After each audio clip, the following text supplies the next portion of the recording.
What's up, guys? Thanks for joining me on another episode of Twisted Wrench Garage. This week we're going to be working on Black Pearl. Some of you guys who have been following along, with the build have, heard that I've talked about a vibration and I wasn't quite sure where it was coming from. I found a few things that I think are causing some of that. So we might be able to get some of that taken care of today. So we're going to get in here and we're going to get to work on trying to get that solved. But as you guys may noticed, I made some changes in the garage, hung up some stuff, went to a little vintage antique shop, the same one that Puddin's Fab Shop went to when he bought his really big sign. It's just down the street from me, so I went through there and picked up some older hubcaps. I got one from it's like a 46 to 49 Chrysler, and then I think that's from like a Plymouth Duster or a Dart or something. And I just got a little Mooney there, and I picked up a Volkswagen hubcap up there. Definitely makes a difference in here. Makes it look a little more automotive themed. I like them. They got them for a good price. I think I spent like $60 on all of it all together. I already had the Dodge hubcaps up there in the corner, and then the steering wheels I had, and then some of the little signs there. I had those. It was the bigger signs that I didn't have. But this is some of the stuff that I've been wanting to hang up in here and kind of make it look a little bit more, appropriate. That way you guys aren't staring at blank white walls. I did also hang up the pirate flag that was going to be the headliner in Black Pearl. Hung that over that stupid little electrical panel because it's in such a weird spot. It's just right there in the middle of the wall. So I put that up there just to kind of cover it and hide it. But I mean, again, I'm really liking with the way the garage is coming out. Definitely need to get those shelves put up like I've talked about. That way I can get the bed of Ramona emptied out because I got a lot of stuff that needs to go on shelves, and I'm gonna get a fishing pole holder over there in the corner and stuff. That way crap can get put up and out of the way. But like I said, we're gonna be working on Black Pearl. So let's go over here. Let's get it jacked up. Get it up on some jack stands. We're gonna be turning into the front end of this thing. I found that it's gonna need a new upper ball joint, and I'll show you how I found that. I did already go ahead and replace one thing because I thought that was the only thing I needed, and really didn't think it was record worthy because it took me like 5 minutes to put it in, and that was the idler arm that goes to the steering over here on the passenger side. It was pretty worn. Let me grab the one I pulled off and I'll show you. Yeah, this is the one I pulled off, and it just has so much play, and it's got back and forth movement. It's cheap enough to replace and didn't take very long, so I went in and threw that on. 3 bolts, ball joint or pickle fork, get that separated, it pops right off, and I'll show you where that is on the truck whenever I get it all up in the air and such. So let's get that done. So we got both wheels off, got it all up in the air and such. I got it high enough because I'm going to be changing both top and bottom ball joints on this truck. So I got it up high enough so I can actually lower that down some if I need to. But one of the things I wanted to show you guys was that idler arm that I needed to change out. That's over here on this passenger side. Now, it's easier to check the, a lot of these steering components and those kind of things with the actual tire and wheel on it, because it just gives you more leverage so you can actually do the top and bottom going in and out, the front, forward, and backwards in and out, so you can kind of test all these joints. I've already gone through and done all that with these. I found that was messed up, so I changed that. I'm sure this thing could use a new center link and new outer tie rods and inner tie rods, but I'm only going to change what I really have to right now. So let's go ahead and get into these ball joints. Now, one of the things about the ball joints I wanted to go over with you guys is there's a couple different varieties that could be on these trucks, and your application may vary, but on my particular truck, I have 2 different styles of ball joints. Yours may be the same, yours may not. You're just gonna have to look at it, and I'll show you how to check for the differences. So here are the 2 different ball joints that I have that are gonna be going on this truck today. One is going to kind of be all around, and one's gonna kind of look like it's got some flat edges on it. The one with the flat edges on it actually is a threaded in style ball joint. So you need a special socket to unthread it from the upper control arm or lower control arm, wherever it may be on your vehicle. The other one is going to be just like this. It's going to have those splines on it. It's going to be a press in style ball joint. Those you actually have to use a ball joint press tool to get those out. Now, you may only have press in on both top and bottom. You may have thread in, but doesn't really matter. You're still gonna need a tool to do either one. So I went ahead and ordered the special socket that I need to get the thread in style out, and that is right here. That is going to be a 2 9/64 socket that's gonna fit over the ball joint, and it actually threads it out. I was a dummy and wasn't paying enough attention, and I ordered a 3/4 inch drive. I have nothing 3/4 inch drive, so I had to grab an adapter. It's fine, not a big deal. You can pick up the socket on Amazon. It's like 18 bucks. The adapter was 10. You don't have to spend the 10 if you get the right size, and you're not a dummy like me. So when it comes to these ball joints, for you to be able to check them, obviously I told you this, I showed you the difference on the actual ball joints, but if you're looking at them on the truck, you may not be able to tell. But I mean, it's pretty easy to tell the thread in style.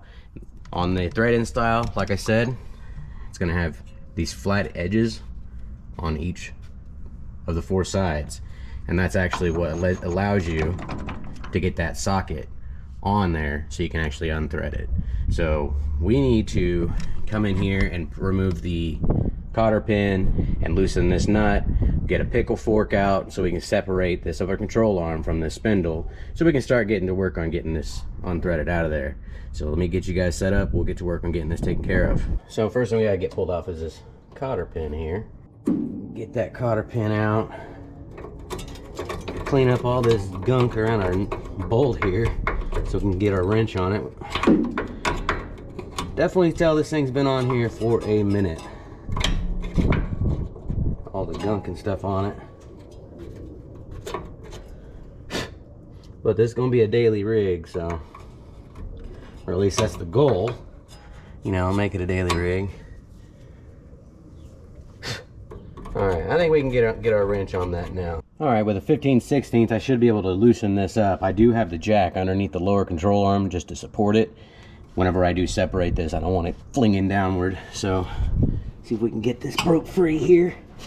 It might fight us a little bit because of all the gunk on it. Oh, yeah, that's on there.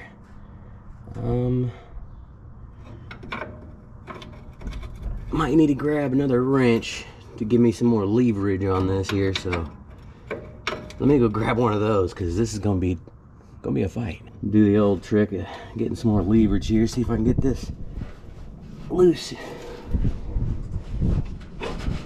Try not to bust my hand. Oh, I hope you guys saw the dirt that fell off of that. That thing was nice and snug. So here's what I'm gonna do. I'm actually gonna loosen this up just a little bit. I'm not gonna take it all the way off.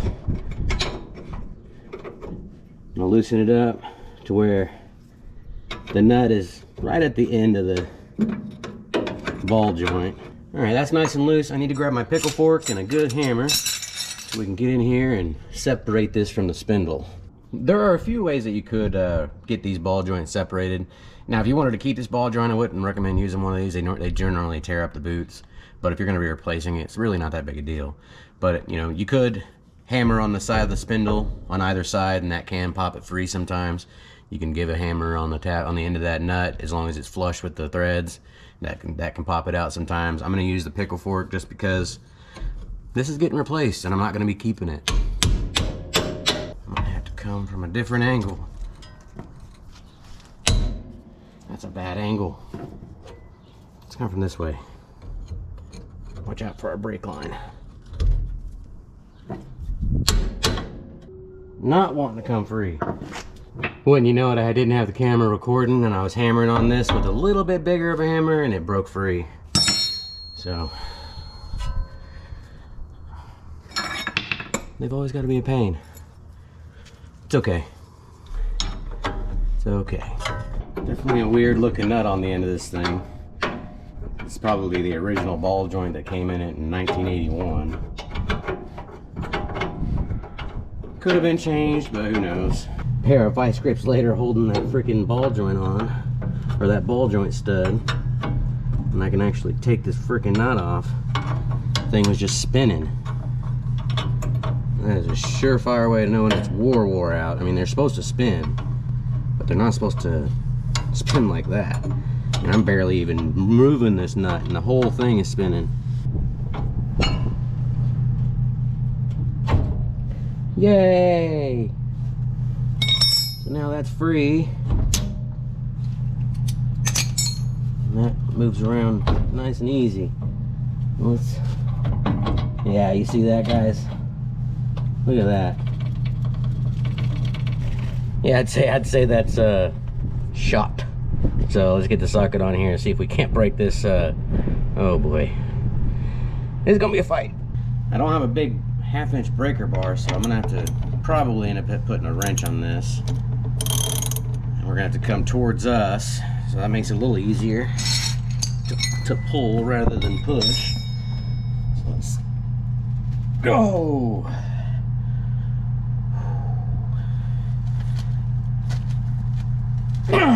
Holy cow. I knew this was gonna be a fight. Extra leverage. Okay, let's see if this will give me the leverage I need.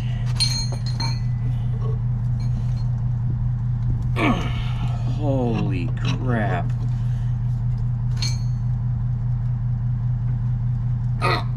Oh, crap. Well, that's on there. Yeah.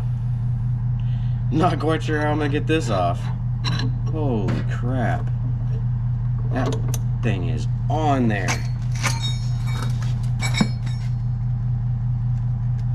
God, I don't want to break my tools. Oh man. I don't think I've got a whole lot of gas for heat, but I can try, I guess. Yeah, I think we're probably gonna have to, because that is not coming free. So let me grab my torch. Let me see if I can heat that up some, see if we can't get it to break free. Oh boy. Well, I've been put on a very, very, very big halt because I can't do anything else now, because, yeah, set this one down here. My only 1/2-inch ratchet is now busted. Then as well as this, the end of this torque wrench. I only used it because it was all I had to try to see if I could break it free. And that thing is completely frozen on there. So, got to take Mikkel to work here in a little while, so I guess I'm probably going to have to stop by like Lowe's or something. I'm going to grab some more gas for that, MAP gas, and then going to have to grab like a 3/4 inch breaker or something pretty stout. And we'll have to use some more heat and some more juice and some more elbow grease, and hopefully we can get it free.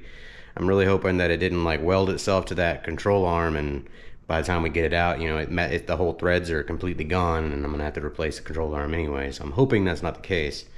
So I guess I'm gonna pick up my mess real quick and wait until I gotta take Mikkel to work, and I guess I'll grab the other tool I need and we'll get back to work on it and see if we can get this changed out. I had a feeling this was gonna be a big fight, and they normally are if they haven't been changed out. So part of it. And after finally going and buying this 3/4 inch breaker bar from Lowe's, I was able to finally break this free. Holy cow.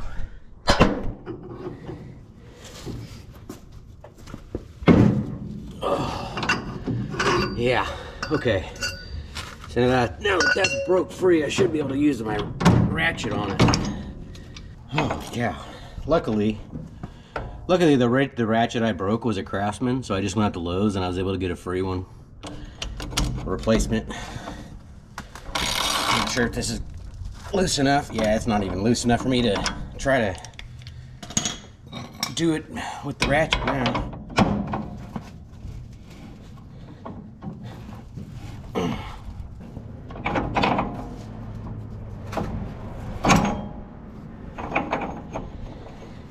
This one's a little messed up.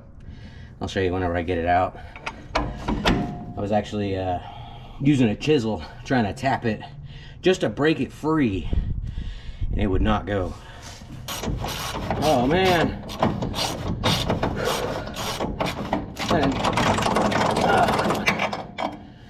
I didn't think that thing was ever going to come out of there. Thread it back in a little bit so I can get my socket off. There we go. That is one ball joint out. I'm going to take a wire brush and clean this up a little bit, and I'll show you guys what I was talking about. And there's that ball joint out, thread in style. You can see right there where I was hammering on it with a chisel, trying to get it to break free. Man, that was difficult, but I guess it does always help when you have the right tools. All right, I went ahead and wire brushed those up, and I put some grease on the threads just to help keep them from galling up on me. I'm gonna turn this backwards until I hear that, and then I'm gonna start threading it in. And it's just the reverse of putting it back in. See how I'm able to just thread that all the way down by hand.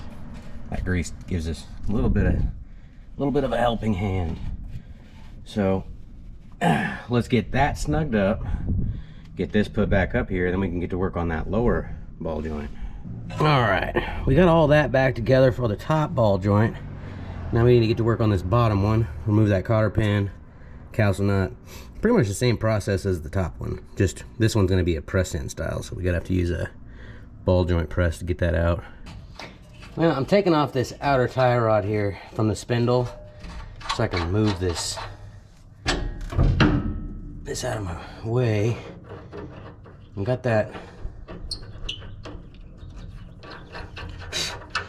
the cotter pin out, just having trouble getting it out now. Need to be able to get to where I can swing on this thing. No? Missed. Oh boy. I love old trucks. I love old trucks. Finally. Kaboom.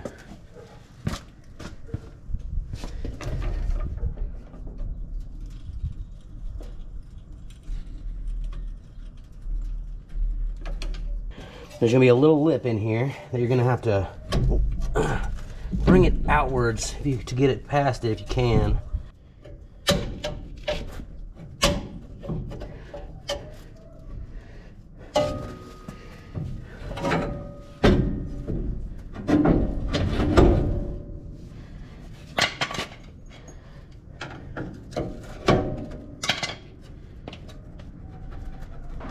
After a little bit of fight, we finally got that. This one isn't as bad as that top one was, but the grease is just dust in there. So let me go grab that that press for this and figure out how that goes, and we'll get to work on pulling this one out. I went ahead and decided I'm gonna go ahead and pull off these brake calipers, and I'm gonna go ahead and undo this top ball joint again. I'm just gonna pull the whole spindle off, get this whole thing out of my way. For some reason, I'm having some trouble getting the ball joint press tool on that lower ball joint. It's like the tool I have isn't wide enough in the jaw portion to do what I'm needing it to do, which is odd. So I'm gonna get this out of my way, give me some more room, hang this up over to the side. I want to show you guys what I'm dealing with here. So I'm having a hard time understanding, because this is the way it's supposed to go. Take this here, it's supposed to go over that. And then this piece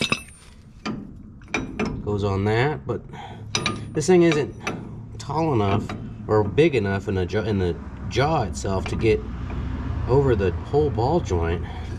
And I need that pocket for the ball joint to actually go down inside there. And none of the other ones actually fit. So I'm at a stuck point again. I'm gonna have to find a ball joint tool that actually fits on this.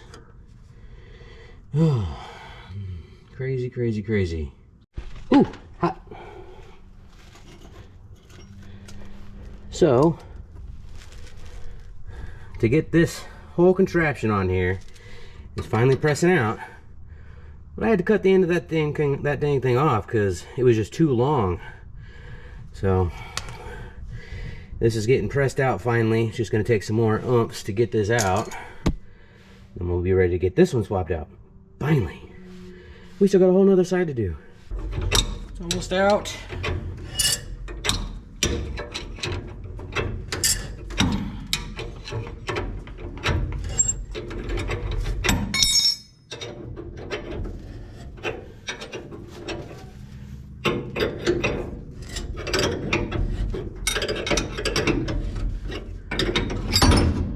Holy cow. After a lot of fight, I finally got this bottom one in. I'll show you guys how to do that other one on that other side tomorrow. Like I said, I had to cut off the top of the old one just to get it even fit in the press. But luckily the new one did fit in the press and I was able to press it in. You just have to push your boot down over the new ball joint after it's all in. We just need to get the spindle and get that all put back on here. And this side will be done. Alright, this side's all back together. New cotter pin and tie rod, upper and lower ball joint. Those ball joints are replaced. Brakes are back on. The only thing we have to do is put the wheel on. Holy cow, that was a lot of work. Oh no. Wait, okay, cool. About to say, my brake line is like all the way over here. Thought I didn't put my brake caliper in the right position. I did. So we're good. Cool. That's it for today. I'll check you guys out tomorrow. We'll hop on that other side. We're back on another day of Twisted Wrench Garage working on Black Pearl. Yesterday we got the passenger side ball joints upper and lower knocked out. Today we're going to tackle the driver's side.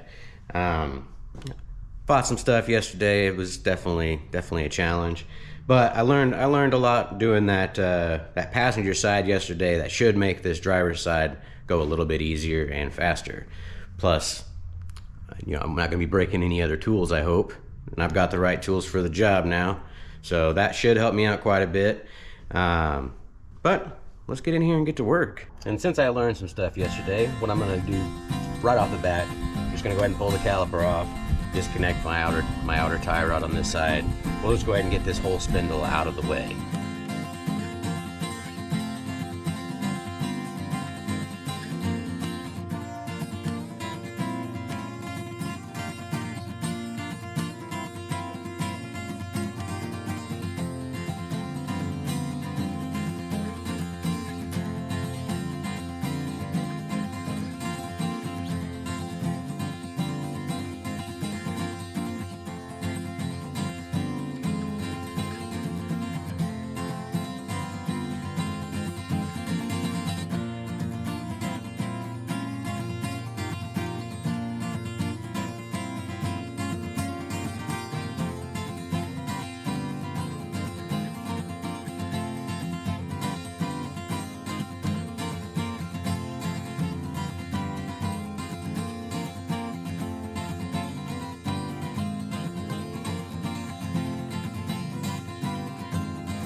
Alright, after a little bit of a fight, we've got that whole spindle out, sitting right here. This part's over there. So, went ahead and popped the boot off of here. Yeah, you guys probably saw I popped the boot off of that, just so I could grab a hold of this, because it was spinning on me. This one is about just as wore out as that other top one was over there. So, definitely good that we're changing them. The tie rods still feel pretty good and stiff. They just need greased. I'm gonna have to hammer out that pin there because that one got stuck on me, so it'll be fine. But let me grab this top ball joint, get it taken care of real quick, and then we'll get on that bottom one. Well, we hit another stopping point. Unfortunately, this upper control arm's gonna have to be replaced. The threads on that control arm stripped out. So unfortunately, I'm gonna have to source an upper control arm. I didn't really want to have to buy a whole brand new one, I'm gonna see if I can find one locally, maybe used. We'll have to see what happens. So it's been a couple of hours. I've done some researching. Those upper control arms are kind of hard to find. I saw you can get them new on Amazon for like $180.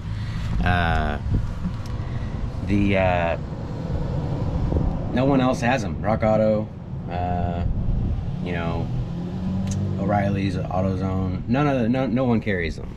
So I was able to luckily source one here locally to me, but I may not be able to get it until later on this afternoon. And then I've also hit up a few friends of mine, see if I can grab one off of them. No luck on one. I haven't heard back from the other friend of mine, so I'm not sure how that's gonna go there from them, but I may be able to source that one here. So if I can source that one, grab that one here in town, I'll be able to get it put back together maybe this afternoon. And you know, only for 50 bucks is not too bad. The one on Amazon, like I said, I think it's like $180, and then $175 for the passenger side. So I'm gonna go ahead and get onto this bottom ball joint and get it swapped out and show you guys how to get that taken care of. Now, because I learned my lesson yesterday, I'm not gonna fool with trying to get this to fit on here with the press just yet. I'm just gonna go ahead and lop off the top of this with the cutoff wheel, and then I'll get the press all set up and we'll get this pressed out. All right, I quickly set up that and popped this out. It popped on me, so should be able to just tap it out the rest of the way now.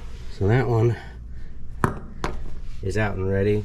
I'm gonna go ahead and clean up inside here, and I'm gonna get the new one prepped, and I'm gonna get it all set up and show you how to set it up to get it installed, because I remember I didn't show you guys yesterday. I'm just gonna get a little bit here on my finger. Don't need to overdo it or nothing. I'm just gonna give it a little wipe. And this is just gonna help us get that pressed in a little bit easier. Another little trick you guys can do is on this tool here, you can actually put grease on the threads here as well. I've already done that. It'll help it spin a little bit easier. Yeah, I think it was that one there. And then this piece goes on with the big hole up. And then this piece, wait, there was another piece. Let me go grab that.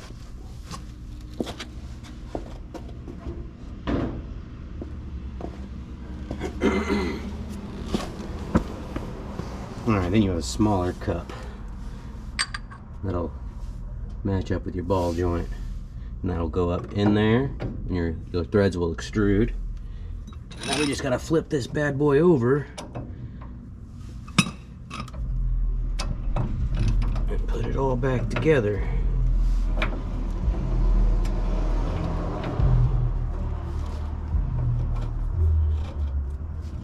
Give that a little twist. Make sure it's in the right spot.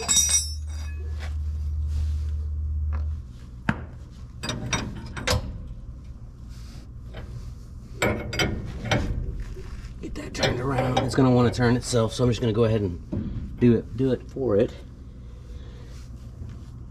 Make sure we're lined up here. I just got to crank it down now. So I changed it up. I forgot. I actually didn't use that smaller one. I used the other bigger one. So there's an installer one, and then there is a removal one. You use both of them on both removal and installation. It's just depending on where you put it here and here. We just want to get it fully seated. Almost there.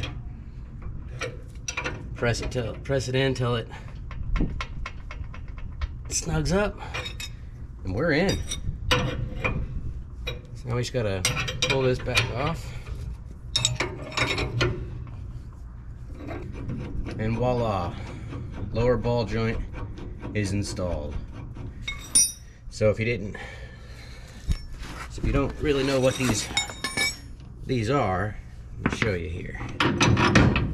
For the installation, you're gonna need this one here, which is the bit with the big hole, your tube of choice. That's gonna go on the top and allows your threads to go through. The bottom you're gonna have, it's gonna look just like the other one, but it's gonna be a little bit different. It's gonna have this bottom end here where that actually sets in, and then that's what you press it in there with. But finally that's in and done. We just gotta worry about that top one now. So hopefully I can snag up that upper control arm later this afternoon. I think the guy said that he'd maybe be able to get it about 5:30. So we'll have to see how that goes. So right now I think I'm gonna pick up my mess and go and hang out till I can get some more information on that. So I'll be back with you guys here in a bit. We're back working on another day at Twisted Wrench Garage here. It's been 2 days. I've made a trip up to Wichita, helped Ben out with pulling his transmission and transfer case, as well as I was able to make a stop at a salvage yard there. Was gonna snag up a upper control arm from them up there, but luckily, because I know they would have charged me more than what this guy did, luckily the gentleman here in town sold me an upper control arm for 50 bucks. Really can't beat that. The bad thing about it is it had a decently new ball joint in it, but this came off of a bodiless truck, 250 model, D250, two-wheel drive, obviously. But because it didn't have a body or nothing on it, anytime you try to put weight on that side to try to get a little more leverage on getting that nut free, it would just sit there and spin the whole shaft. So he ended up just cutting that off. So we're gonna have to throw the new upper control arm in, and then we're gonna have to remove that ball joint as well, which not a big deal. I'm just happy we were able to find an upper control arm. But we did get a few more things yesterday. Was able to snag up this 38 Kansas tag, which probably my oldest one that I have up here now. Oldest item, I want to say. Then I was able to snag up a 53 Oklahoma plate. I was able to snag up this really cool blue 79 Missouri plate. Super awesome. Then when I was up at that yard in Wichita, I found, well, Ben found that Kansas antique tag. So I went ahead and swapped it, or picked it up too. But I was able to also snag up 3 of the D150 hubcaps, because those ones there are actually smaller than those ones up there. Those ones up there are actually for the 16-inch wheels. You can probably already tell they're much bigger. So, but sadly, the one that was going to complete that set, it was pretty damaged. So I just decided to leave it there. So we'll find one. We'll find one. We'll have the full set, and then we'll be able to hang it up with its other 3, and then we'll have both sets hanging up on the wall. But you know, I'm kind of wasting time. This upper control arm isn't going to put itself in, so let's get to work. Never done this before, so let's go learn.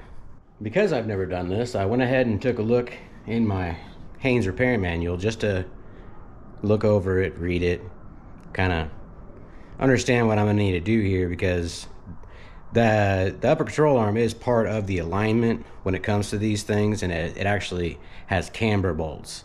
So they have some washers that kind of look like an egg that kind of set where that camber is on that wheel on that side. So from what this says, I need to make a mark on that camber nut or bolt, plate, whatever. I need to make a line on it on both sides of the bolt. That way I know where it is, that way I can put it right back where it goes. So let's try to get that done. And that's the process that we're talking about. You can see, if it'll focus on it a little bit better, there's a odd shaped washer there, and we're going to need to make a mark on either side on both back and front. That way we can put those back where they go. Let's see if I can get this on camera for you guys. I'm going to put a couple of reference marks.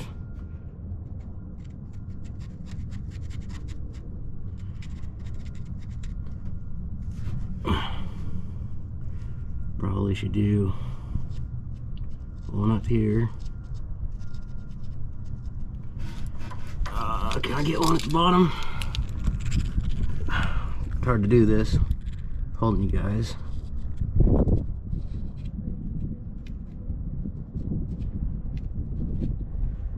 Alright, so I'm going to do this to the other side as well, and hopefully we can get this back together properly. After a lot of fight, I was finally able to get this nut off of here, And then it appears that there's another plate back here that I didn't mark or nothing. It just looks like it's a regular round, but it has a flat edge right here.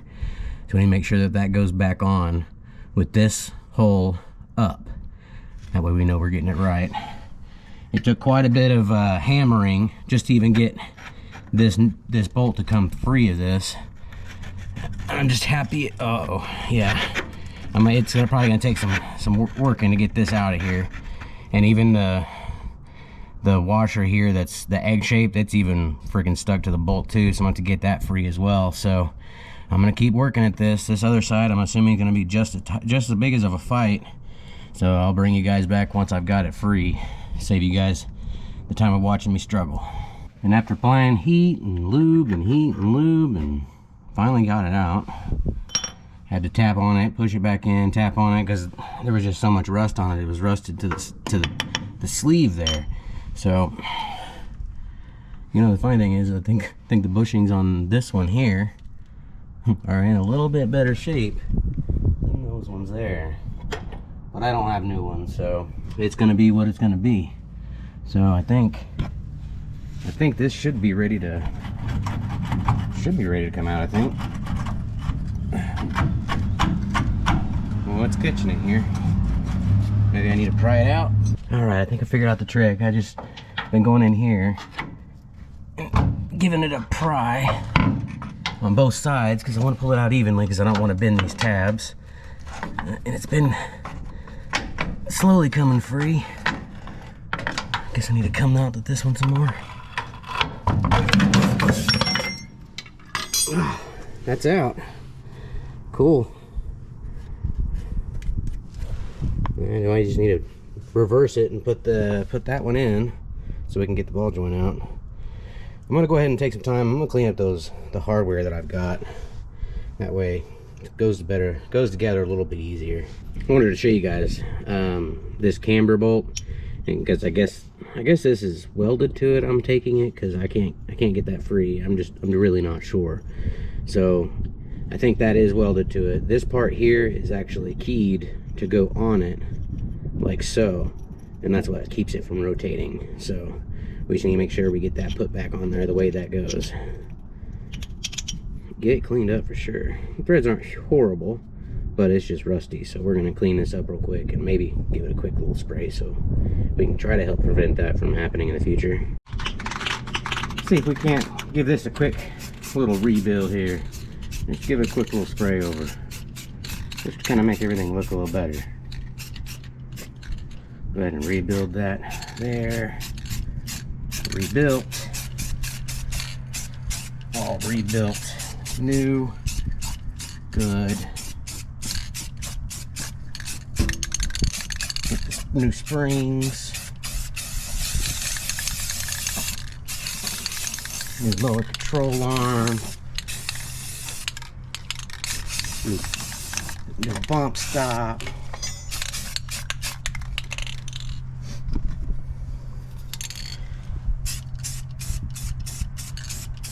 That way, you know, 5, 10, 15, 40 feet away, you know, it looks like it's all new, you know. So there we go. We'll do that to the other side too. And this side too. New upper control arm. Look at that. We'll paint that other one too. Try not to paint over our new ball joint, because it, you know, that's new. We want it to shine and not be covered up in paint. So we're going to give this a quick go over as well.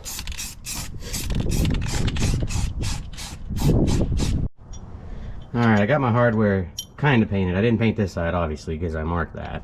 But I cleaned everything up and just gave it a quick little spray with some paint that I had left over. This one.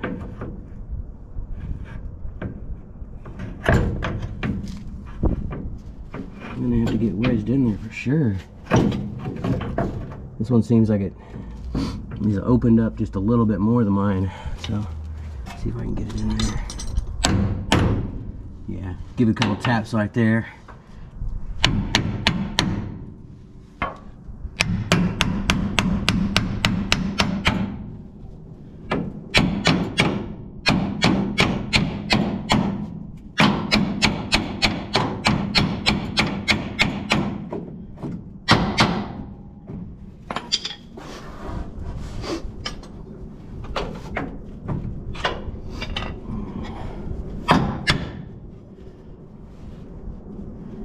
Something.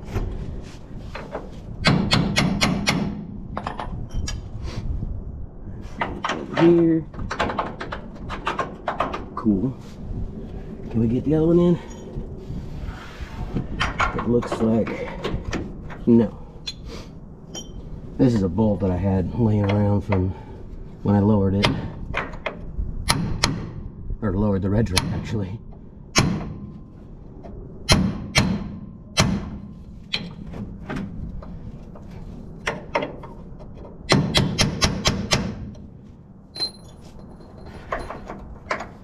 These go up. Cool. There we go. Now, let's put it back together with this control arm. Alright, so that goes in on the key portion. And then we want to get it locked into its spot, which is right there. It won't rotate or nothing.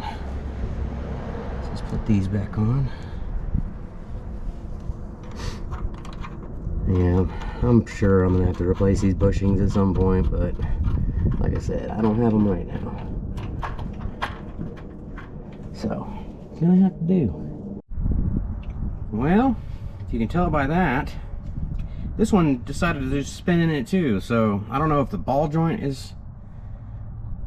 threads are messed up or if the control arms are messed up, both of them, because this one does the same thing as the other one. So don't judge me too much by these, but I went ahead and threw 3 tack welds on here. I got it snug down as tight as I can really get it without it just still sitting there spinning, and then cleaned up some areas, threw some tacks on here.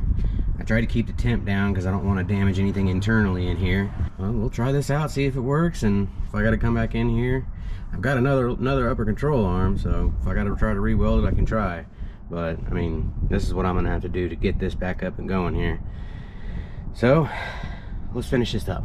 I'm gonna go ahead and get these all set up. This is all put back together, ready to go. I just need to tighten up these. I've already got my jack underneath it with all of the weight of the truck on this side. So we're gonna go ahead and just snug those up where they need to be. And then we should be good to grease everything, put the wheels back on, and we can call this job done finally. As you guys can see there, I got my lines put back where they need to go. And there's only one on this side. There, well, there's 2. There's one here on the top, but you really can't see it. But that's done. Let's grease up all of this and let's get the wheels on it. We got all the wheels and tires back on, or at least the front 2. That's the only 2 we had off. Everything's torqued down. I think we're ready to go for a test drive.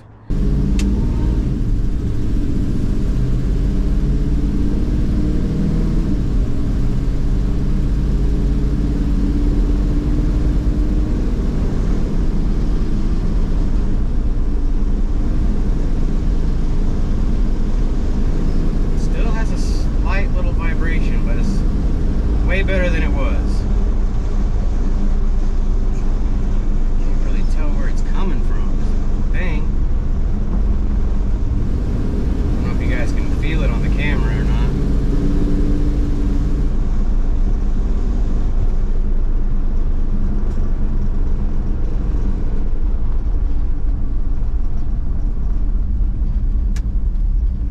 Yeah, I don't think it's completely gone. There's something else going on.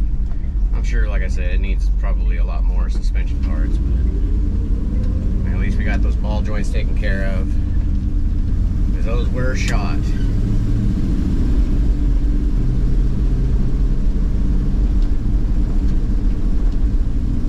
But it does feel a lot better. Would have been a lot better if we didn't have to fight with that driver's side, getting it done. Could have been done a couple of days sooner, but that's just the way it is sometimes.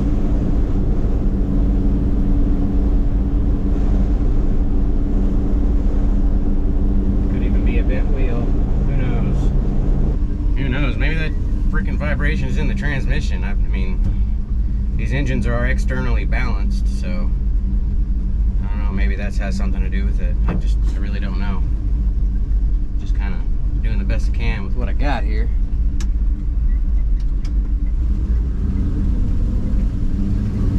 But so far, so good. That driver's side ball joint still still holding. We'll see how, you know, what time tells. Well, guys, you win some, you lose some. We did the best we could when it came to that vibration in the truck.